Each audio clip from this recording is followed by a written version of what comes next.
रंगीन अद्भुत शेर। जंगल में शेर और शेरनी अपने 3 बच्चों के साथ रहते थे। उनके तीनों ही बच्चे बहुत ही अद्भुत रंगीन कलर के थे। शेर और शेरनी अपने बच्चों से बहुत प्यार करते थे। शेरनी तो कुछ ज्यादा ही अपने बच्चों को चाहती थी। शेरनी ने अपने तीनों बच्चों के नाम भी बहुत ही प्यारे रखे हुए थे। एक का नाम था शेर खान, जो कि गोल्डन कलर का बहुत ही नेक बच्चा था, और दूसरे का नाम था शेरू, जिसका रंग रेड कलर का था, और तीसरे का नाम था शिम्बा। शिम्बा शेर का रंग नीले कलर का था। शेरनी शिम्बा शेर को प्यार से नीलू कहकर पुकारती थी। शेरनी ने अभी तक अपने बच्चों को जंगल नहीं घुमाया था, क्योंकि शेरनी को डर था कि कभी उसके बच्चों को किसी की नजर ना लग जाए। इसीलिए वह अपने बच्चों को जंगल नहीं ले जाया करती थी। एक दिन शेरनी के बच्चे अपनी माँ से जिद करने लगते हैं। माँ, आप आज हमें जंगल घुमा कर लाओ ना, प्लीज माँ। शेरनी अपने बेटों को बहुत मना करती है, लेकिन फिर शेर शेरनी से बोलता है, अरे भगवान, जब बच्चे इतनी जिद कर रहे हैं तो क्यों ना हम इन्हें आज जंगल घुमा ही लाए। और फिर शेर और शेरनी और उनके तीनों बच्चे जंगल में सैर के लिए निकल जाते हैं। जब वो जंगल में खेल रहे होते हैं तो दूसरे जंगल की शेरनी उन तीनों बच्चों को देख लेती है। अरे, ये कितने प्यारे बच्चे हैं, ये तो बिल्कुल अद्भुत रंग के हैं। ऐसे बच्चे तो मैंने आज तक भी नहीं देखे हैं। और ये जंगल भी बहुत ही ज्यादा प्यारा है।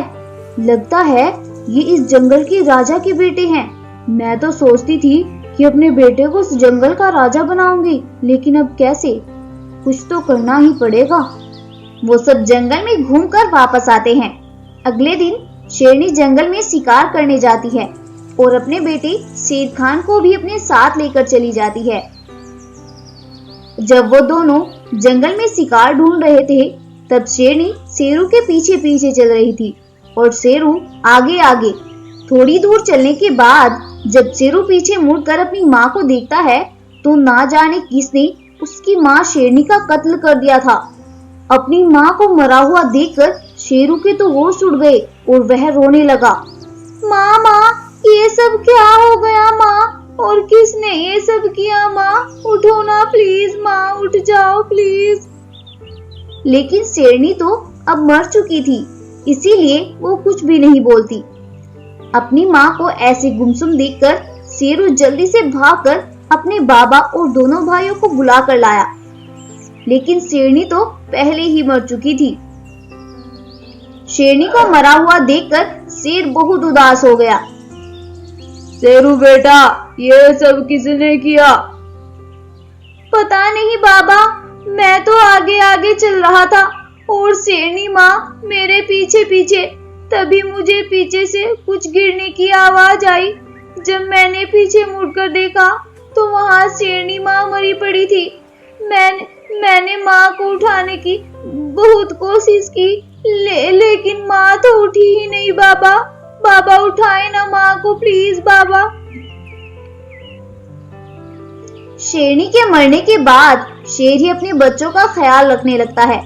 कुछ दिन तो ठीक ठाक बीत जाते हैं, लेकिन एक दिन शेर दूसरे जंगल की शेरनी से दूसरी शादी कर लेता है और इस शेरनी का भी एक बेटा होता है। अब शेर अपने बच्चों को समझाता है। सुनो बेटा, आज से यही तुम्हारी माँ है और ये तुम्हारा भाई है। इसका नाम भोला है।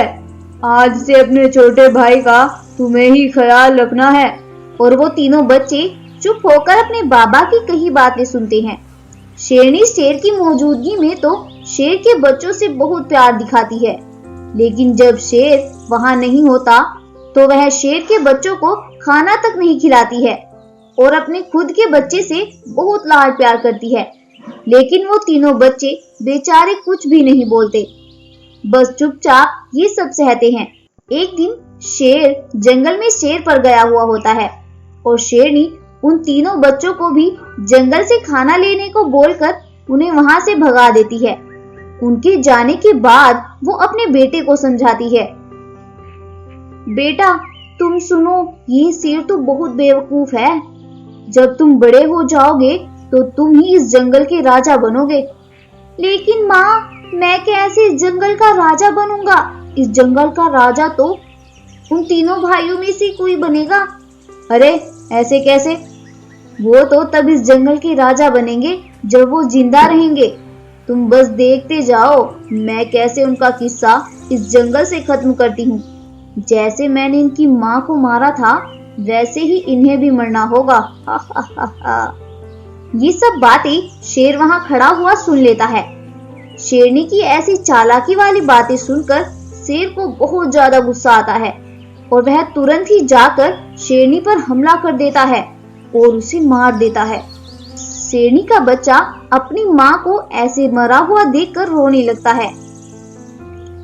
ये क्या किया आपने? ये क्या कर दिया? मेरी माँ को क्यों मार दिया आपने? तब शेर उस बच्चे को समझाता है।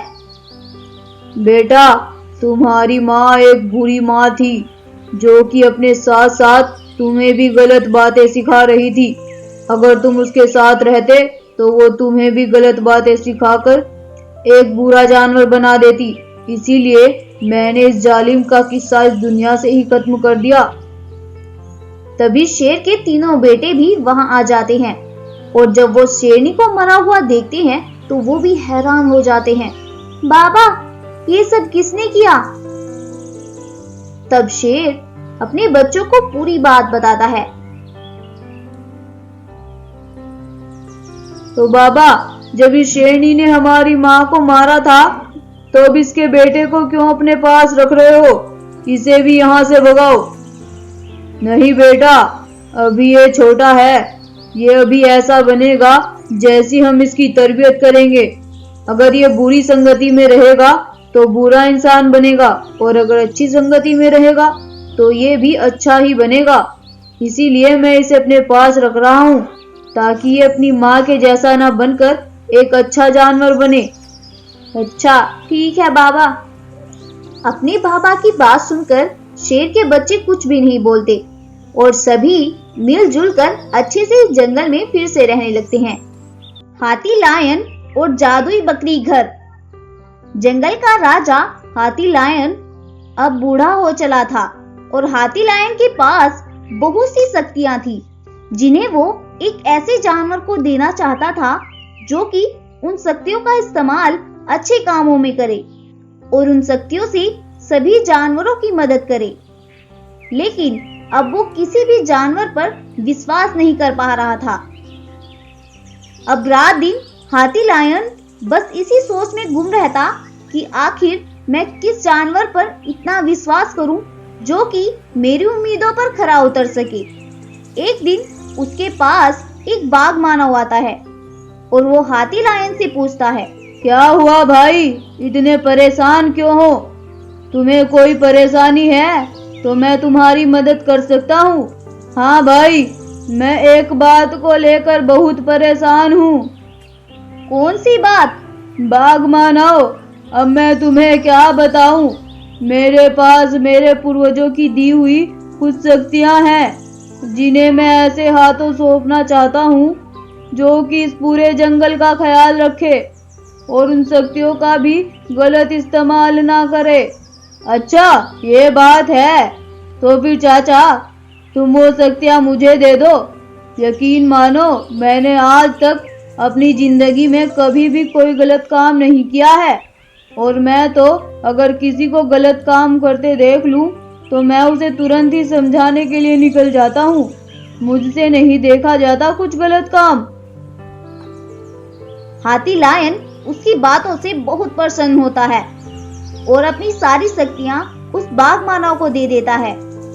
बाघ मानव शक्तियां पाने के तुरंत बाद ही वहां से निकल जाता है और उन शक्तियों से जंगल में आतंक मचाने लगता है। जंगल के जानवरों को उन शक्तियों से मारने लगता है। सभी जंगल के जानवर उससे बहुत परेशान हो चुके थे और वो सभी मिलकर हाथी लायन के पास जाते हैं और हाथी लायन को सब बातें बताने लगते हैं।